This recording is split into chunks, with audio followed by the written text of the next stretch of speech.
Your incompetence means I have to work hard to restore the power. I think the least you can do is get out there and restore the peace. I'll take my men. No, you will not. This is avert unrest due to avert sabotage. I want avert solution. City leader.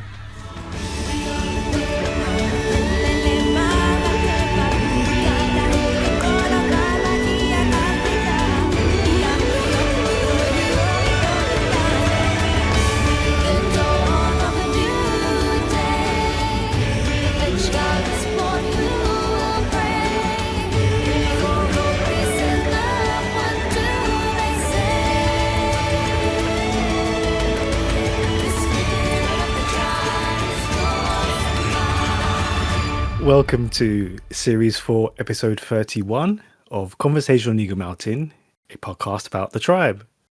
I'm your host, Lance, and joining the podcast panel today is Liz.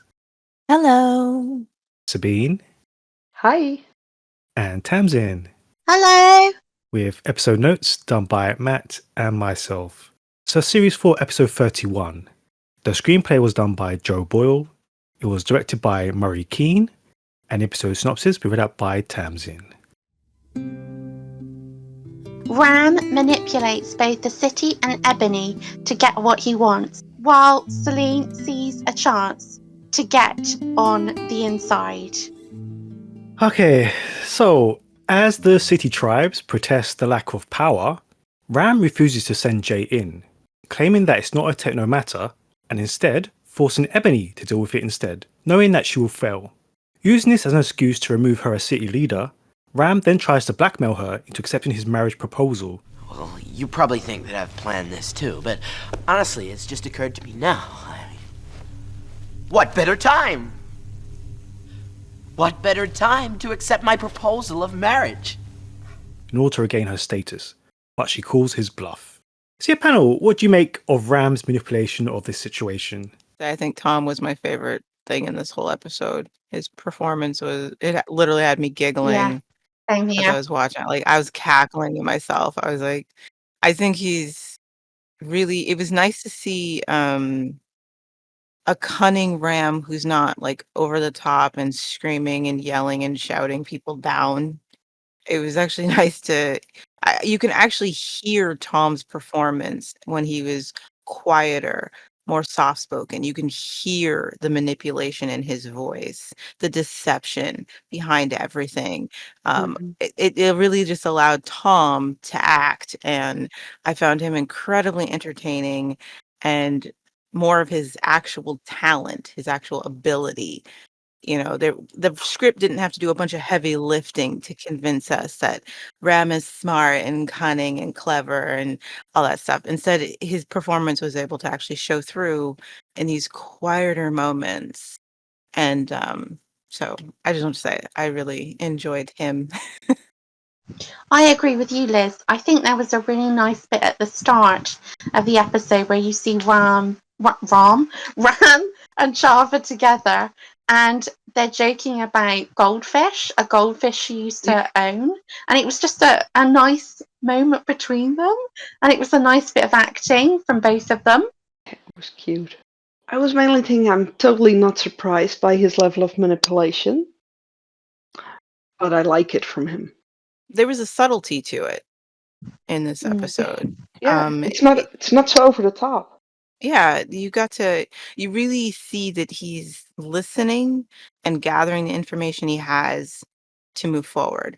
In fact, the only complaint I have about this manipulation with the city and Ebony is that he didn't make them go without power a little longer, because the last episode and this episode literally pick up right after each other.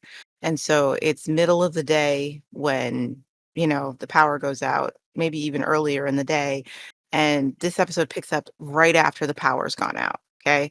And it the day doesn't even go by before he restores the power.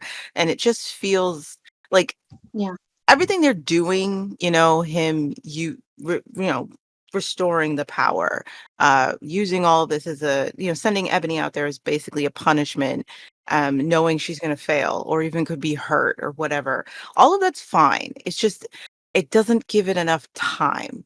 And I think at least 24 hours leaving the city without power uh, would have been more effective because it really does feel like best the power's out for a couple of hours, and I mean that can happen just normal people, like that's just normal life stuff. Your power could go out for a few hours because a transformer blew or whatever. And I feel like it just would have worked better if these kids who have become, dependent again on an amenity that they likely grew up with and are so excited to have back in their life, had to go a little longer without it. I do think it triggered a little bit of trauma with the city kids. They were so used to having power when they were younger. And the last time the power went out for them, it didn't go back on. The whole world changed. And imagine how much more effective that trauma would be if they had to go a whole full 24 hours or longer without it. Because a couple of hours, your brain, you know what I mean? It's like, oh, okay, there's a relief. Like, oh, it was just a small glitch in the system. Doesn't matter how much the technos are shouting at, oh, it was the rebels, da da da. They fixed it quick.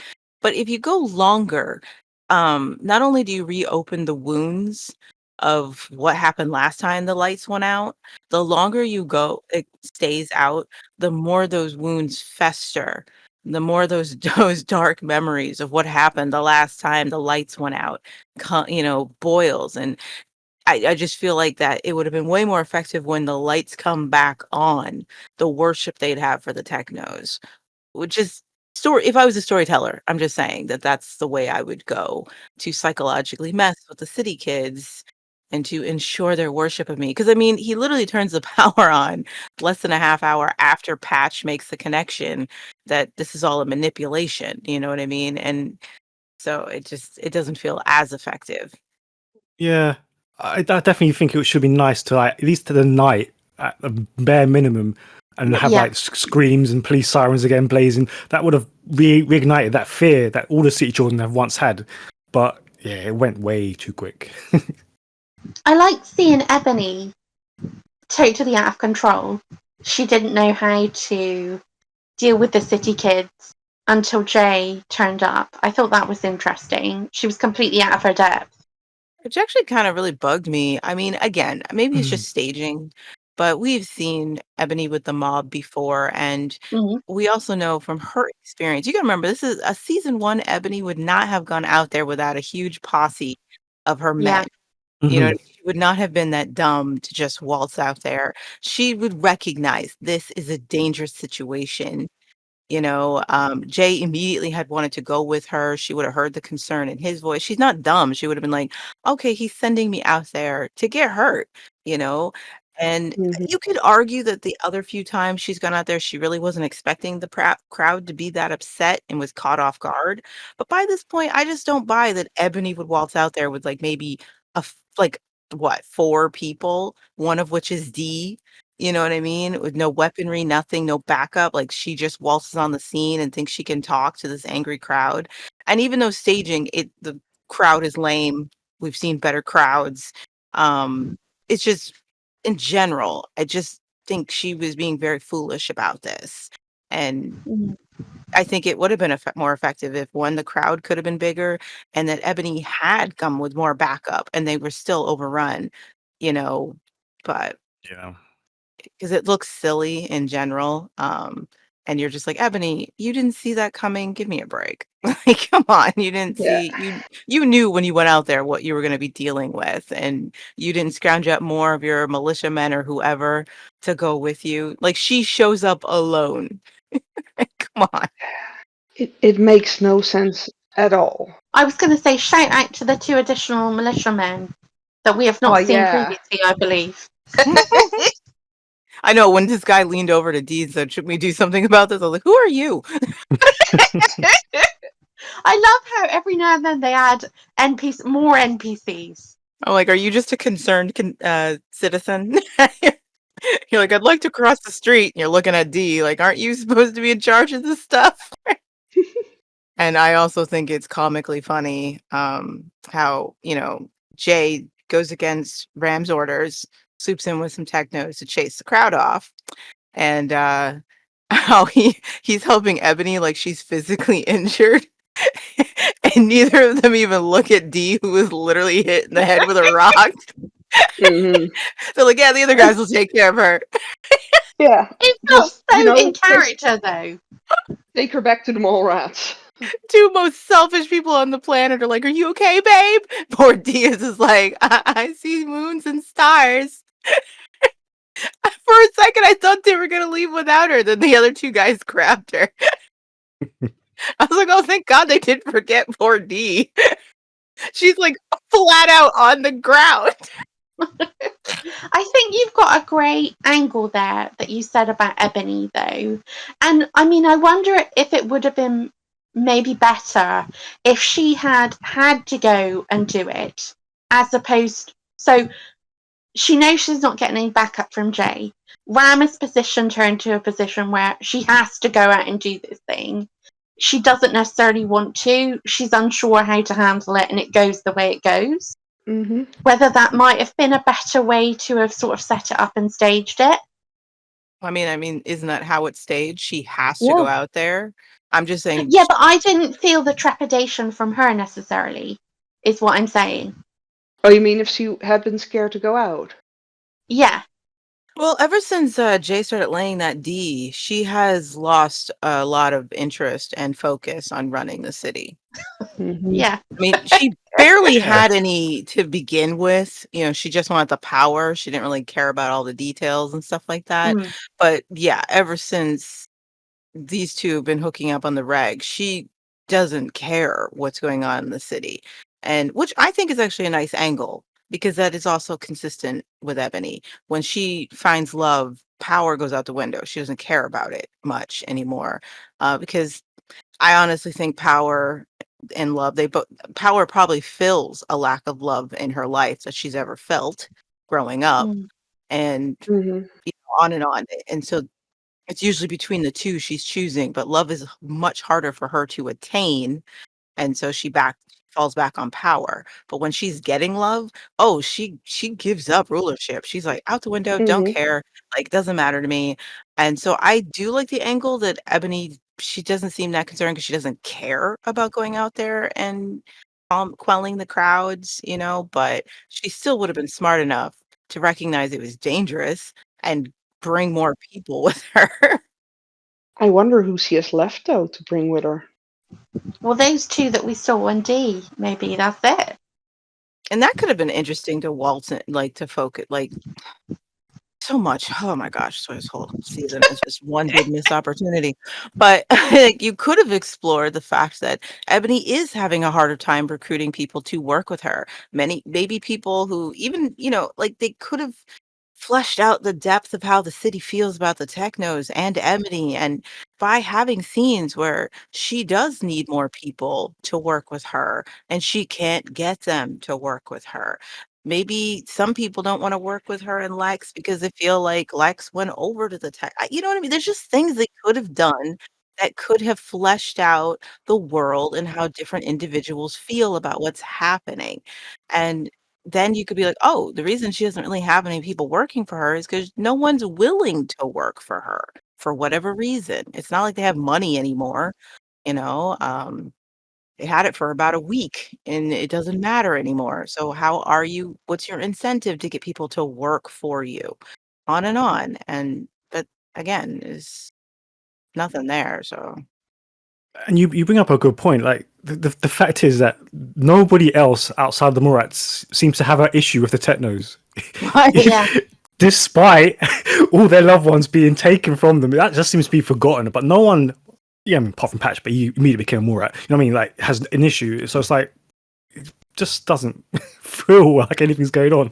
Yeah, well, they're finally realizing less mouths to feed is a good thing sometimes. It's like they fell into the same trap with The Chosen, where, in the beginning, they had done a good job setting up that no one in the city was happy about The Chosen taking over and forcing enslavement upon them and their tribes, and that most people were kneeling under duress, okay? But eventually it gets to the point where it feels like it's just the Mallrats, and a handful of rebels who have a problem with The Chosen, and everybody else is acclimated to this new way of life, and they've got stalls going on. They're just living their life under the chosen rule, and they're fine. And the technos fell into that trap really fast, like super fast, where it's just the mall rats who have a problem with the technos. Nobody else in the city does. You know what I mean? Nobody else cares about what the technos have done. And I'm just like, and they will repeat this in season 5 as well, where it's this tiny group of people who are deciding for the entire city that the ruling class must be overthrown. It's best for you, despite the fact that nobody else seems to agree with them or feel the same way.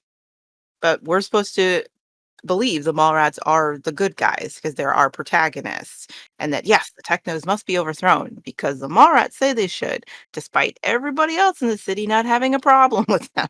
Hmm. The Mallrats know best. I think it goes to show how small everything has become in terms of the world building that we have as well. Hmm. Because there was a point in time where we had a lot of different named tribes. We saw a lot of similar actors being used for the tribes, and we had a sense that there wasn't always a consensus of opinion, which it would have been reality. There isn't a consensus of opinion generally, and yet again, it's just another sign that the world has become so much smaller in series 4. And yet somehow they're trying to make us believe that a lot of those tribes are still out there. Yeah. Because we suddenly see the graffiti of the demon dogs again and such. Yeah. So was that new graffiti or was that old graffiti? That wasn't there before in that That place. was new, yeah. That was new graffiti. Okay. So they're still around. Probably purposely placed so we could name them amongst the possible city leaders, perhaps. Yeah. It's just I don't thoughtless. remember which ones. It's thoughtless set dressing. Mm. You know, there's not a lot of thought or consistency to the places we're shooting. It's more that they're shooting wherever they can, and then they have to throw up set dressing very quickly. And I don't think a lot of thought is going into it, in the same way that not as much thought is going into the costuming of the city kids and why people dress the way they do. What does it say about them and their personality, where they're from? All that stuff. So that's probably why you see things like that. You really shouldn't sleep too much after a knock on the head. No kidding. That's when blood clots can form. When you're inactive, you should try and encourage your circulation. What do you suggest? A lap around the mall? No, nothing that strenuous. Just keep moving. Back at the mall, after Dee is injured during the protests, Patch comes to her aid. This leads to the discovery that he has an interest in medicine, but his clumsiness leads to Dee having to ask him to leave.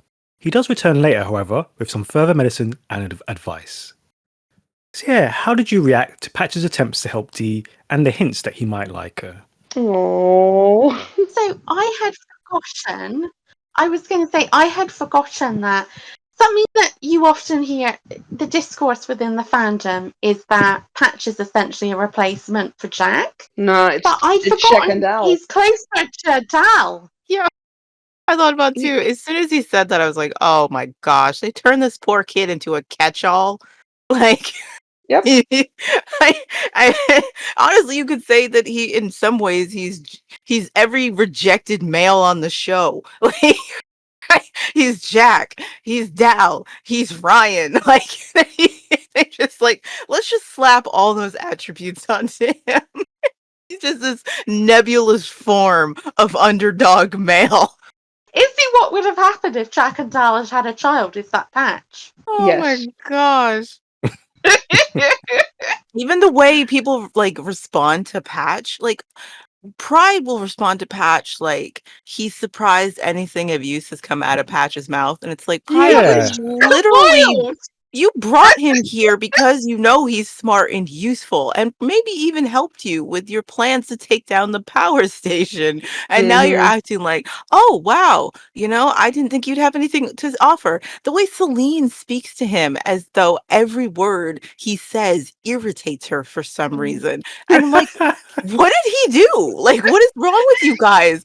Treat him like a person and not just a useful asset you acquired somewhere. They shake him like he's a television remote. Like, hey, they're just like banging on him, like, work, do what we got you for, and it's just like Yeah. That Patch is deserved wild. better. He really Yeah. deserved better than this.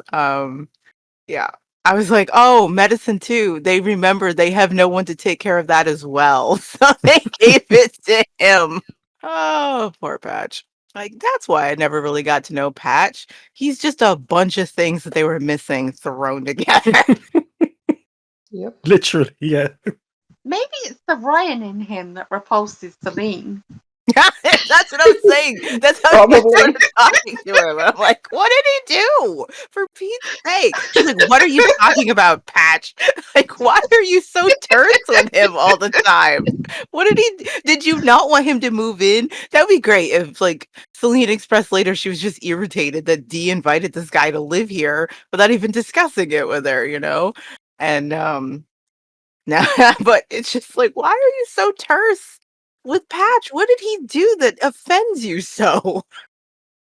But his scene with Dee is mostly inoffensive, until that like really tacked on awkward drop the book on her foot Yeah. thing. And she's like, Patch, just get out. And it's like, oh, yeah, fine. He's just trying to stop you from going into a coma. That's all. Yep. Nobody else gives a crap about you, Dee. Be a little nicer to the one person who does seem to care about your health. Come on. Like, I don't understand why they decide to make their dynamic this way. I'm not quite sure what the point is because Dee, she wasn't set up as someone who would be that. She's ruthlessly impatient with Patch. For Mm. some reason. Like, if I recall their dynamic for the rest of the season, Patch is very meek around her, but always pressing, always trying to get a little time with her, conversation-wise, or share something with her. And Dee will literally vacillate between feeling endeared by it and then immediately irritated by him, and snapping at him, and I'm just like, "Why did they decide that would be the dynamic? Is that the only way they thought they could make the relationship interesting?" Mm. Well, I'm wondering if we saw a little bit of what they were thinking about in this episode, which is where you had the interaction between Dee and Lex and Patch. Mhm. And I'm wondering if it's meant to be, and I'm putting this in air quotes, nice guys finish last, when she immediately went over to speak to Lex after talking to Patch, but she actually knows Lex, whereas she doesn't really know Patch. But I think that was the vibe maybe they were starting to go for. Yeah. Like, she's attracted to the bad boy, but this nice guy, Patch, has feelings for her. It just feels very manufactured because, well, on one hand, Yeah. you have established that Dee is very level-headed when it comes to guys, and then you present her with a decent guy and you make her completely blind to that. And it feels like it's just manufactured for the people who see the promise to be rooting for the relationship and to be crossing their fingers. Like it's a men, they're forced. It's you're not invested because there's something beautifully and genuine happening here. You're being manipulated into being invested. And I don't know, I just see right through it, and it doesn't work for me personally, but I can see it's like when a movie wants you to feel something, they'll suddenly force the music on you. You're not crying at what's actually Mhm. happening, you're actually crying at the music, and that Yeah. can be done well, and it can be done poorly, and I just think this forced dynamic of Dee just finding Patch both endearing and irritating without any real good reason for her to find him so irritating is there to force you to be like, "Oh, please, please, please get together. Please, please, please get together." Because there's really nothing there. He's attracted and she gets the ick, I guess, sometimes. I it doesn't work for me personally because I'm just like, D, why? Why are you responding to him this way? But then again, maybe it just doesn't help that D wasn't fully formed. You know what I mean? As a character, what can you tell us about, what can you say about D? What does she like? What doesn't she like? You know what I mean? She seems a little all over the place. Like, if it was Zandra acting this way with D, it would make sense because Zandra was fully formed. We knew what she was into, what she liked, what she was looking for in a guy. And so she would look at Patch the same way she looked at Ryan. You would understand where it was coming from. With D, it's like, I don't even know enough about you to understand any of this because you're not really three-dimensional. When I was watching this, I was thinking like this whole scenario. I feel like it was could have been copy and pasted from a Disney Channel program about high school. Like you Oh might my as well gosh. slap a laugh track on it, and it's exactly the same. You have the boy next door Mhm. who's interested in the girl next door, but she's interested in the bad boy, and you have the laugh track, and it just feels vapid and Yeah. empty. That's what I'm talking about. It feels Yep. manufactured. It doesn't feel real or genuine. Ugh. And as always, it could have been something. They could have developed these characters to a point that we can understand why they're feeling this way about each other, but we don't get anything. I mean, there could be very good reasons for why Patch gives her the ick, why she finds his effusive caring and niceness suspicious. Hmm. Because there are plenty of people who have experiences like that where they are suspicious of anyone who's too nice to them. They're just expecting, they don't expect people to be nice to them. So they always assume you're just trying to get something from me. What are you trying to butter me up for? Like, there are Mhm. real reasons she could feel this way. We're just not given any of them because we don't really know who D is. Oh, and since we're about to talk about Ram again, I wanted to give this person credit for helping me understand the Ram J Ebony situation better. X Win Win Winks. She commented on our last conversation on Eagle Mountain on YouTube. I hope I said your name right. If I didn't, I what do you want? What do you want from me? Anyway, she actually helped me understand. We were talking about what does Ram know, what doesn't he know, and it's never very clear. And the way she or he understands it is that he suspected they were getting together pretty much from the start. He could see Ebony's attraction to Jay, Jay seeming to respond and want to hang out with her. And then he's warned by Java, and he immediately, and then he sees the date in her room, and so it's like, okay, which they suggested he might have installed the camera after Java's warning, and even subtly influenced Java to interrupt him, so I was like, oh, that's an interesting thought. And then so when after that, that's when he tells Jay, I'm going to marry Ebony.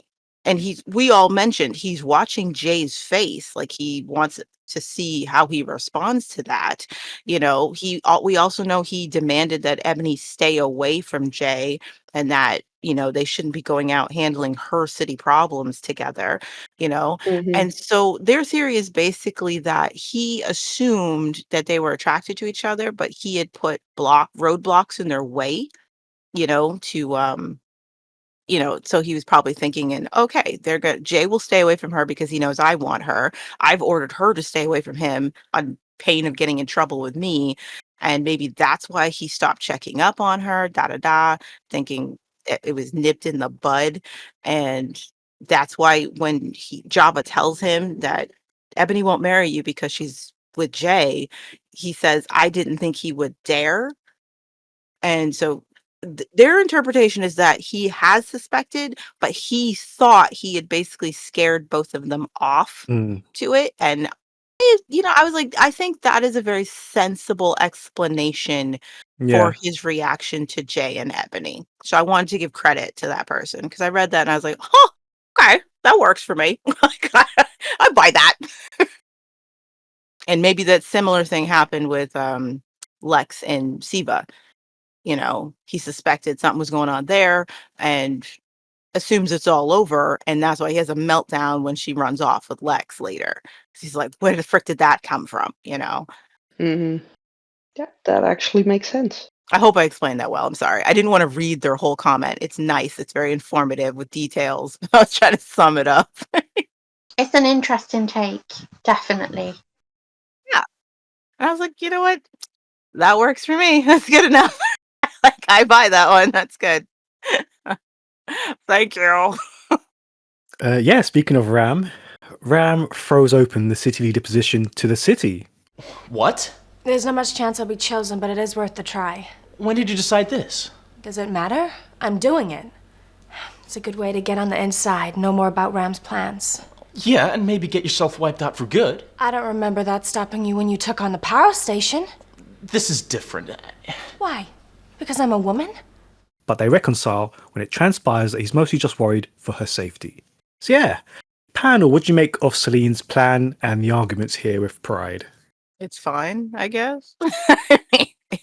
It's fine. I rationally hate Pride. Every time he's on screen, I just hate I him. know. Even if he's not doing anything that bad, I just hate him. I can't stand a word that comes out of his mouth. He could say something like, let's save all the kittens, and I'd be like, oh God, I hate Pride. I really hate it. What are you going to use the kittens for, Pride? To make a coat? I don't trust you with the kittens. Oh, he wants a pride. Duh.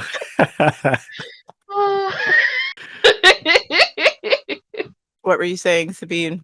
Oh, no, I just said he wants a pride. That's what he wants the kittens for. But Ah, that's a good pun. seriously, I agree. Pride's annoying me. I mean, I'm counting down the amount of episodes left until he's dead.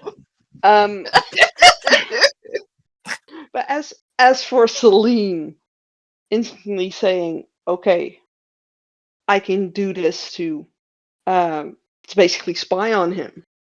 Part of me was wondering if Salene instantly thought of doing something like that out of the tiniest bit of guilt because of the girls, or at least because of Patsy, and because the way she behaved with the Chosen, nobody would suspect her of being able to be a proper spy.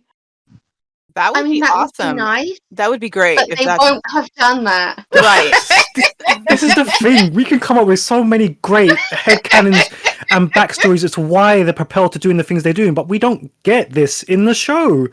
Yeah. Yeah, it's so frustrating because, like Sabine, that would have been amazing motivation. It also shows character growth. It makes sense for Salene to have done these things, and it's a callback, as you said, Sabine, to what happened to Patsy in the situation. Yeah. No, No, we're not getting that. we could have even had the other side of the thought. Why Pride was so worried about us because he was scared that maybe she would be tantalized by the technos, like she was drawn into the Chosen. Like it could have had both sides of the argument there, but no. Wow, that would have been Yeah. such a great argument. That would have been a great argument. Like if, his reluctance is that he doesn't fully trust because the Salene he met was so low and so insecure and so scared she'd do anything for protection, and so even though he's seen her at this point and he likes this version of her, you don't forget who a person was, if you have history with them, and there are those feelings you still have inside about them, even if you don't let them rule your everyday interactions with them.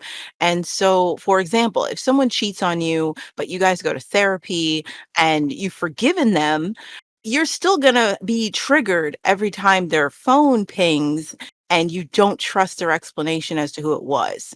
It's gonna pop into your head, even though you're like, no, that's not fair. You know what I mean? They've given me no reason to think they'd cheat on me again. You're never gonna forget that they did once upon a time cheat on you, and you will have to constantly work through that. So it would make perfect sense for Pride to be in love with this version of Salene and trust her, but still be triggered when she's like, I'm gonna go join the bad guys and, get them from the inside.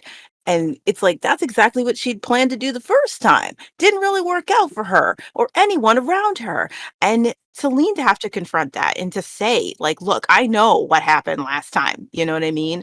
And I'm ashamed of that. I had to learn a lot. I had to lose everything from that experience. I don't want to do that again. That would be such a meaty argument because that's why there's nothing deep happening here. That's why I'm like, it's fine, whatever. But it could have been great. could have been great, but we're never gonna Mhm. acknowledge that poor Patsy existed or what was done to Chloe. And you know what I mean? And how badly Celine let both of them down and everybody around her. Again, I'm not putting all the blame on her. I'm just saying they're not gonna ever address it. But Celine, that would have Yeah. been so great if somebody thought of it 20 years ago. It was right there. It was But right no. there. Yeah. It really was. And instead, it's just Same. like this pretty lame duck. I'm gonna go for city leader. Really? Isn't that dangerous? What, you don't think I can do it because I'm a girl? No, babe, I love you. You know what I mean? Oh my gosh, I love you too. I can totally do this, And it's like, okay, fine. I also want to say, we got Celine saying, I've dealt with worse than this. Right. I did it before the virus. Is that some sort of backstory we never got for Celine? Are they just dropping information about her that they never follow up on? What are you talking about? No, it's just a vague hint that things have happened before. Guys, check out the previous season. Buy our DVDs. Oh, You want to God. know what Celine was talking about? Your mind will be blown. When you go, that's Celine! And then you go, no wonder why Chloe's such a brat to her. Exactly. No wonder Pride doesn't think you should be doing this. I don't think you should be doing this. She's fully into her Amber era now, isn't she? But otherwise, it's fine. Fine. It's fine. Yeah, it's fine. Everything's fine. Everything's fine. It's fine. It's normal. It's fine. I'm like, okay, go girl boss gatekeep your way through your new storyline. I don't care, but I'm just not invested. I don't hate Celine. I'm just not invested. They haven't given her enough. So I'm like, But that's progress, isn't it? Because we don't hate Salene. We don't hate her. No. Wow. No, I honestly, had her motive been, "Ooh, this would piss my boyfriend off," I would have totally agreed with her. Oh, God. If that had been her motive, I just would have said, get in the bin, Salene. You've not changed at all. Get in the bin! I just felt like, you know what? She deserves something to do. That's all I felt Yeah. like. Give the poor girl something to do. She's playing house mom in the mall. You know what I mean? And it's never explored. So Honestly, who could have thought that Celine, of all people, would end up being the one running for city leader? Well, because she was the only one left. exactly. That's why. I mean, but it could have been awesome to explore that growth, but they'd have to acknowledge the past first. Yeah, which they don't want to do, so. I mean, the only thing Celine's ever said about her past is, I learned some things when I was out there. I go, oh, that's enough for me. And there's never any discussion about how Pride basically left her to take the fall. Like she should have some trust issues with him, but we're never going to discuss those things, So she's dealt with worse, Pride. Yeah, she's dealt with him, betraying her. Yeah. She has to listen to him every day. I know. Every single day. Oh, he's the loudest his person in pearls the of room. wisdom. And rarely ever says anything intelligent. He's like a walking motivational poster that you get in the office. You know what's interesting? Now, when Patch first brought up the Caligula allegory for what Ram was probably Yeah. doing, I thought it was a good one, but I also thought this is something early season 3 Pride would have suggested. He would have thought of that. He would have Yep. had those kind of insights when talking to the others. Yeah. But that's when Pride still had a brain. Right, and said he's looking at like Patch like, whoa, man, mind blown. Do you think that's what he's doing? Is that what you're trying to say, Patch? And it's like, Pride, you used to be smart like that. Like, Yeah, Pride's brains have run out. Can you imagine if there are any Pride fans out there listening to this? Like, we're sorry, but we're not sorry. And it's like, sorry guys, I used to be one of you. I used to really like Pride, and then I did a rewatch. exactly. I didn't feel this strongly rooting for his death until this rewatch. And there's no way that Trudy should be with Bride. No, Nope. Sabine. Nope. Nope. Oh my Oh gosh. no. No. No. And you know what's messed up? I put her with him before too. Ah! Mhm. This We were rewatch young changed and a lot. innocent. Yeah, it has. I as much as I was like, I knew Pride went downhill. I did. I expected it in season 3. But that's because I've watched season 3 a lot. It was all in my brain. I've only watched season 4 a few times. And so how bad he gets, I had erased from my memory. Rightfully so. Yes, thank you. Thank you. I appreciate that. You're showing me more grace than I have shown others, and I applaud you, your maturity. Words never anyone would have thought Liz would say. And now I'm just like, oh my gosh, like how was I literally rewrote this guy. I'm the best he'll ever have. Is that what it's all about, Lex? You want your job back? I can beat anybody in a fair fight. You want back? I could swing it for you. Yeah. Well, it's about time somebody saw sense. How badly do you want it, Lex? It'd help if you said, please. I want the chance to fight again. I want the chance to fight again. What? Please, Java. Sorry, Lex. We don't take losers. Java takes pleasure in making him beg before refusing him entry, while Siva begins to show signs of regret. So yeah, just briefly, any thoughts on Lex? I want to talk about Siva before we actually get onto Lex. And I want to talk about how that scene was actually framed. With her, he came there, was shouting at her, saying she's the reason why I don't have a job anymore. Even though the reason why what happened was because he cheated on her with somebody else. Okay? And she was rightfully angry. Right? She lost her temper. She was in the right. I'm going to put her in the right. He was in the wrong. I'm putting him in the wrong basket. Right? And yet, the whole thing is played. When he's standing there, he's not trying to speak to her. No, he wants his job back. That's all this is about. He's shown himself to have absolutely no care or consideration. I mean, the only thing he didn't do was say, she's the reason why I lost my job, because I slept with someone else. That was the bare minimum that he did by not outing her. But everything else, oh my God. We talked about Chloe and Ved and how their relationship is awful. My God, Lex and Siva, they don't even have one at this point. He was just a plaything. It's just another moment where you can see all the opportunities of what could have been done to delve into Lex and what he's thinking and what he's feeling. And they do nothing with it, so why do we care? We don't care. But we're going to be asked to care later on. Yeah. And look, I'm going to be honest, as we all know, I am a Lex and Tysan fan. But I didn't mind Lex and Siva. Now, no Lex and Siva for me, because Siva deserves better than this. I'm not quite sure what she deserves. But she does not deserve. Like, she should hold herself higher than this. Mm-hmm. This guy has come here and he has shown himself in his true colours. And what do they say? They say when somebody shows you who they truly are, believe them. And he has done that now multiple times to her. And she's there going, oh, it's so sad. He's such a loser. I do love him really. Like, get a grip of yourself. There's a lot of people that need to get a grip in this, right? And Siva's one of them. Get a grip, girl. Seriously. Why? I don't think they ever show him regretting what he did to her. He doesn't. You can see he doesn't. He doesn't care because he doesn't really care about her. All he's worried about is his job.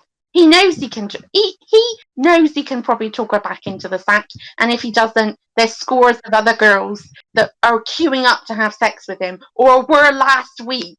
Now they might not be. So it's really imperative that he gets his job back. And it's interesting because when I was thinking of like a season 1 Lex, whenever he would do not Siva, when he would do Zandra wrong, he at least had motivation to stay on her good side. You know, Yeah. like if she'd catch him out flirting with another girl or the whole debacle with Ebony, and she'd be rightfully angry and be like, "What is the matter with you? I'm right here. All you got to do is be a good man and I'm yours. That's all I want from you." And like, even though he didn't care that much about Zandra, like, "Oh, I'm in love with her," he did care about the fact that he doesn't want to lose his sycophant. He doesn't want to lose the one girl who's right there, super easy if he wants her. He just has to keep trying to win her over.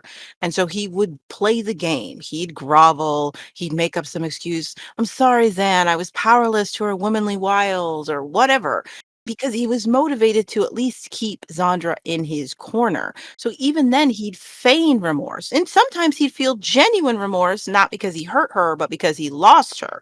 You know, he was a real person. But there's nothing here. He feels nothing for Siva. And it's very strange because he doesn't even feel a loss of having a person on the powerful side in his corner. Like Lex doesn't feel anything for anyone. And that's just wow, it's such a departure from every version he's ever been. Yeah, yeah, I, yeah. Because you said something ages and ages ago where you said Lex was the only character that was allowed to have a memory, that was allowed to remember the loss of other characters. And all of that growth, all of that memory has been thrown aside. For what? For what? Because they occasionally write him into a scene and he's just awful. I still truly wish that Lex would have gone for Siva just to find out a way to get info on his wife, you know? Yeah, Then I could have, understood why he was acting this way with Siva. yeah, And I feel bad for Caleb because he's a great actor and has done some of the best acting the show's ever seen. And you get one moment of real acting from him in this episode, but it's in service to nothing. When he walks into yeah, the cafe and the kids are just like, "You're a loser," you know, right? You can see that there's a lot going on behind Caleb's eyes, but there's nothing given for him to do with it, you know? So Caleb's acting his butt off in that scene, but it doesn't mean Hmm. anything, you know? There's so much you could attribute to what Lex is thinking and feeling, but since they never explore it, who cares? And I only cared about Lex for 1 second in this episode, and it's not because of Lex. It was because it was a really great scene transition where after the kids abandon him at the table because they don't want the stink of his loserdom on them, and he reaches for a glass, and then it transitions to Jay comforting Ebony. He's reaching for the glass to give to her. And that was the 1 second I was like, "Oh, that was really cool." And it wasn't because of Lex. It was just because I was like, "Great direction. Nice editing." Yeah, and I'd also say the funny thing about Lex in the law is it's almost as if there's some sort of restraining order with the actors where they can't all be in the same scenes together. He's hardly in any scenes where they're big group scenes. And when he is there, he isn't putting anything in. And it's so frustrating because in the past, like you said, Liz, like you said, Sabine, when you want the truth to come out of someone's mouth, but you want it not to sound like what we all think, you put it in Lex's mouth, and then Yep. people could go, well, that's rubbish. That doesn't make any sense. We're not listening to you, Lex. There's not even any of that going on. And is he being kept out of the decision making because they don't trust him? Or is he being kept out of the decision making because he's a moron? Or is he being kept out of the decision making because he's asleep when they're having their meetings? Like, what is it? I think Lex is in a different show.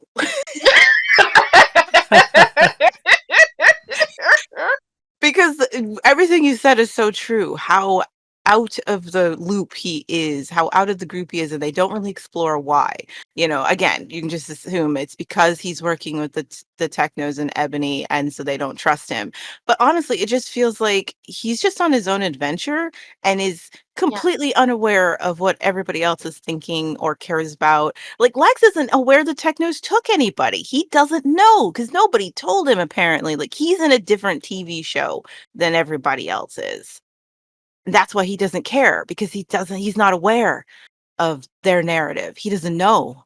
Like he just that's what it feels like. He's just someplace else. Every time Lex shows up, it's a crossover event. I want to reach out to the listeners and ask them a question then. If you came on board in season 4, what did you think of Lex? Did you like him? What did you think of his character if you hadn't seen him previously? I think Brian, or Bry, sorry, he had Yeah. expressed that that's how he was introduced to Lex, was through season 4. And he watched all the seasons out of order. It was really hard for him to get everything. And he didn't think much of Lex when he first saw him. He kind of liked him, but didn't think it wasn't deep Mhm. or anything.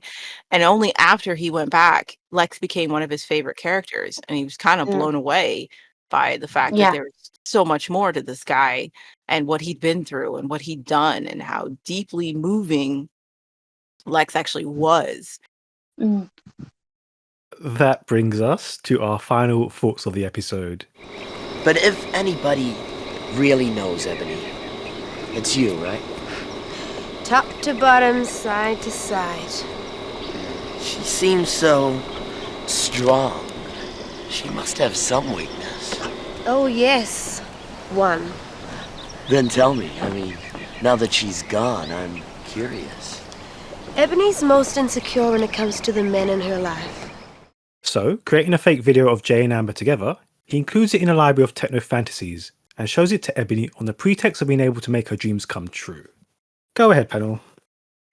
My God, girl, how can you be tricked by something like this? You've already seen what they can do. You've seen them turn Lex into a gladiator, for crying out loud. I mean, on the subject of Ram I was just going to say, on the subject of Ram and Java, I liked how Java fell into the trap of telling Ram what he actually wanted to know without knowing, because before we had seen that scene where he was pushing her away physically, and then we've got a shot of them outside and they're walking around, and I'm like, okay, this is a strange transition, isn't it? But it makes sense because he's now letting her in because he wants to pump her for information, as you said. And he gets what he wants and then he leaves her. And it's just their relationship in a nutshell. Yeah, I'll start with positives. Again, I really like Tom Ahern. I think he's fantastic. I love his quiet manipulations and the fact that he uses them on everyone, including his wives. And I like how he gleans the information on how to try to manipulate Ebony so he can win her. Because that's what it's about. It's just about winning. It's not about her loving him, returning affection. It's about her choosing him. And I did like how we got there. I thought that was nice. I like that he doesn't just work it out on his own. He puts the information he's gathered from Ebony and Java together to figure out a workaround. Like, Java admits, oh, she does have a weakness. She's super insecure about guys, and then he remembers Ebony telling him how much she hates Ebony, the bane of her existence, like her mortal enemy. And he puts it together. Oh, okay, I've got that girl. I even like the way he presents it to her. Like, tells her, oh, these are just some fantasies. Like, just give me a chance to show you what we could do together, and sorry, just it was like one of those 90s discographies of fantasies instead. It just something funny about his presentation that I thought was really funny. And he's like, these are all the fantasies these my technos have done with their, significant others, and how casually he's like, oh, Jay, and so those are the positives. Thought those were great. Negatives, yeah. Ebony, I know that at first you should be taken off guard at the idea that Jay's fantasy is to hook up with your mortal enemy. Yes, I'll give you a pass that at first that would take you off guard, and that would trigger something. But you have way too much information to just swallow this as truth. This is as bad as Amber believing Ebony on Eagle Mountain. Like, that's how Yes, bad it is. that's how bad it is.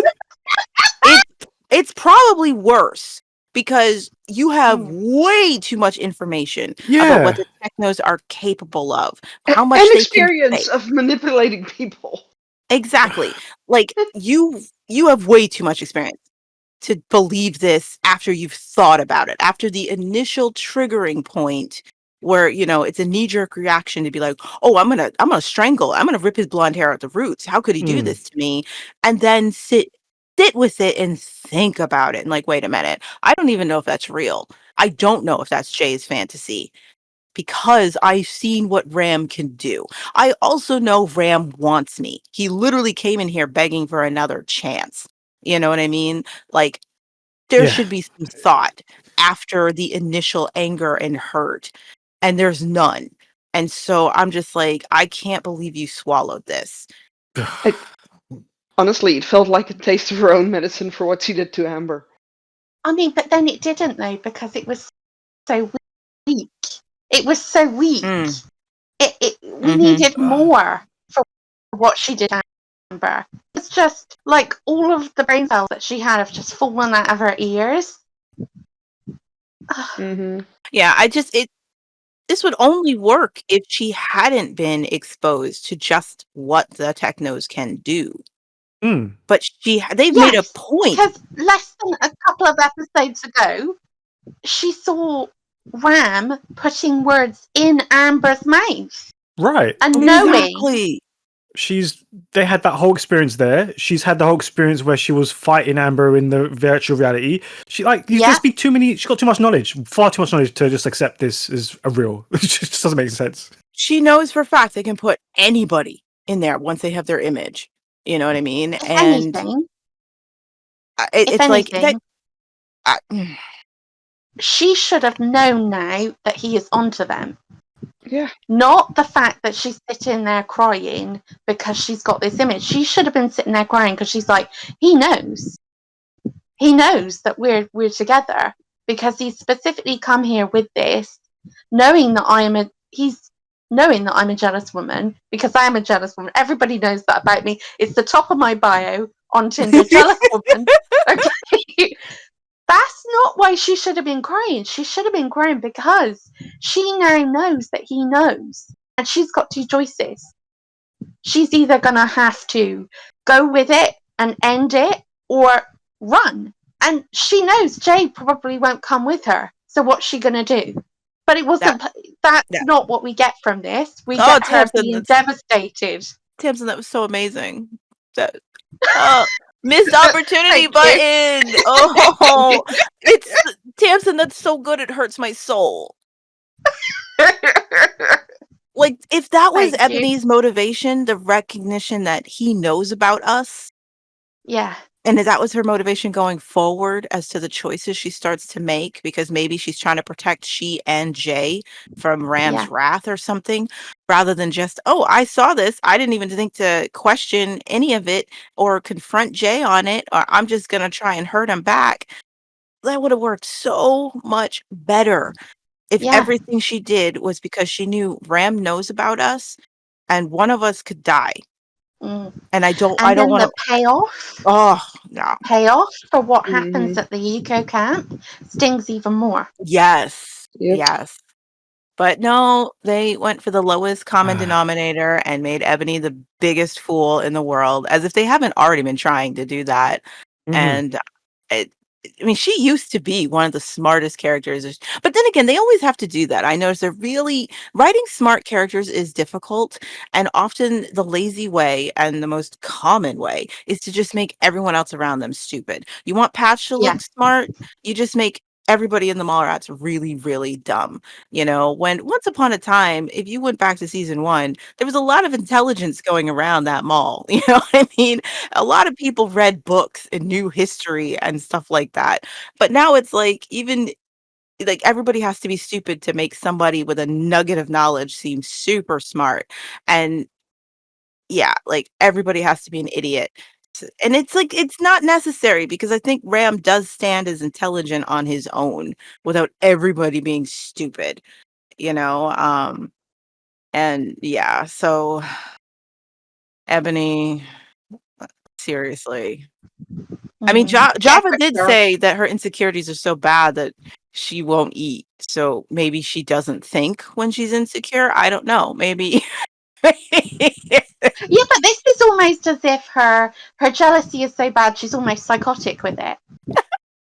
Which is just, that's wild. Let's find out more about that. What, that makes what she did to Amber not quite that bad. Because if she's as bad as we think now she is, like she's triggered by this, then my God, Amber's lucky to be alive. And she only tried to kill her once. Jeez, every minute she saw her, she should have been going at her, Mm-hmm. Oh, Ebony. Sad. Used to be so great. Yeah. Oh. But they nailed it, didn't they? I mean, it's the Flanderization. It's like Ebony's got one characteristic. It's jealousy now. Jealousy is her thing. She's boy crazy. Lex used to have a lot going on for him. Now he's just a punchline, a has-been. And Salene, her personality she's been taken over by Amber until Amber comes back, and then Salene will shift down a gear and go off the rails again. That's what we're living in now. Plot moving characters, not characters moving plot. No care for these characters. No care whatsoever. Nobody cares enough to write Patch and Dee in with any sort of... We got a little bit with Patch, but then he left those kids to die. And we had nothing for Dee. Dee just sprouted. One day, she just spawned one day, and that's it. And the fact that she's from England, clearly from England, they never talk about that,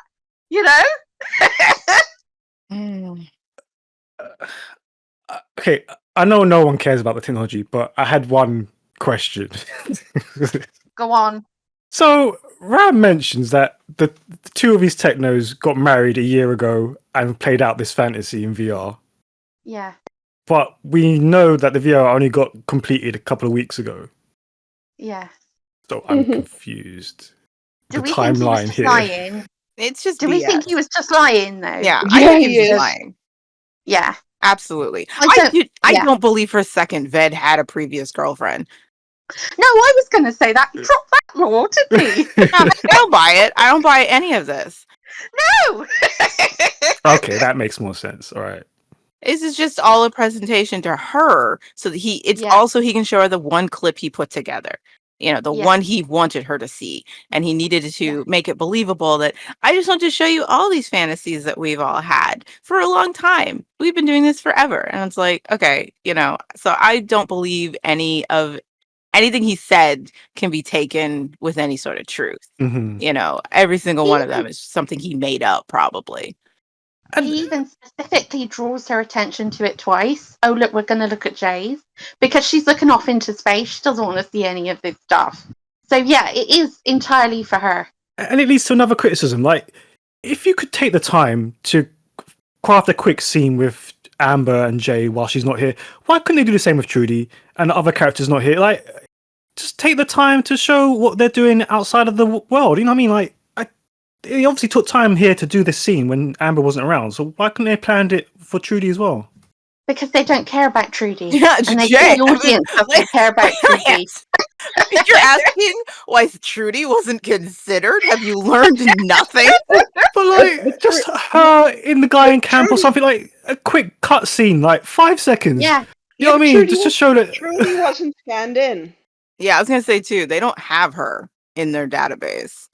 No. I mean, like planning ahead. Like, no, I mean like Trudy could have had a cut scene. Obviously, because they planned this ahead with Amber and Jay. This scene, even though Amber wasn't around. You know what I mean? They could have had a scene just Trudy back at the guy in camp. You know what I mean? Oh, Lance, you sweet summer child. They won't even focus on the people who live in the city. Come on. You think they're going to focus on people who are off screen? Some people in the mall don't get any focus. I know. That's adorable. You're still hoping for things like that. And especially for Trudy. You're right. I don't know what I'm thinking. What are you thinking? Are you hungry? Lance is hungry. We need to stop. Oh no. Have a Snickers here. Exactly. You're not you when you're not hungry. It just would have been nice. Yeah, but we can't have nice things, especially when it comes to Trudy. Aw, we just can't have nice things now. Just full stop, we can't have nice things. Okay, on that note, that brings Series 4, Episode 31 to a close. Thank you very much to the panel, and you can show your support by clicking on that like and subscribe and following us on all the major platforms. You can also leave us a comment or get in touch if you'd like to take part in a future episode of the podcast yourself. Just search for the tribe.uk or Conversations on Eagle Mountain. You can also throw us a donation. Just head on over to buymeacoffee.com/thetribe.co.uk. And we'll see you next time for episode 32. Until then, bye. Bye. Bye. Bye.